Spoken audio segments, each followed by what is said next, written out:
Seasan QQI de Dearbhú Cáilíochta agus Cáilíochtaí Éireann. An mission atá agin ná lasú Cáilíochta I gcóras breis agus ard na hÉireann a chur chun cinn. Déanamid Dearbhú Cáilíochta choláthraithe eidicas freisin, a cad is cíle sin, doríre.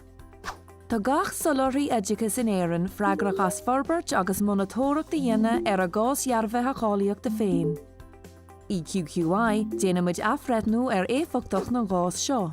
Curdan soláthraí ag nás dearbhaithe Cáilíochta isteach agin na huamha, agus nuair atá muid sósta leo, fuamhimid iad. Tugann seo siomhnas aina dólamóirí go bhfuil na córas agus na caighdeán I bhaim ag soláthraí eidicas agus oiliúna chun spéras eidicas den céad sco a sholáthar dóibh. De bhreis gnás agus oiliún dearbhaithe Cáilíochta, fuamhimid chlár eidicas le I rion institiúdaí. Aithníocht iad seo go náisiúnta agus go hidirnáisiúnta agus bronnamid teastas QQI ólamóirí a bhfuil ratharthús na chlár seo. Eisimid os ceann 200 agus 50,000 teastas gach bliain.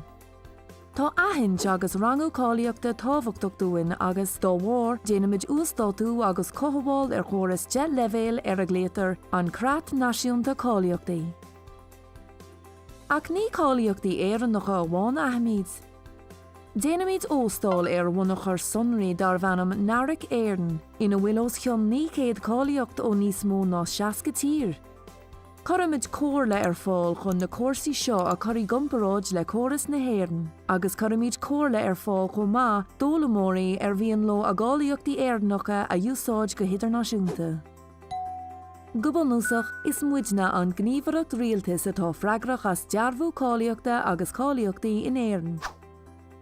Tuair cuairt ar síomh gréasán chun tuile a fháil amach faoin obair a dhéanamid.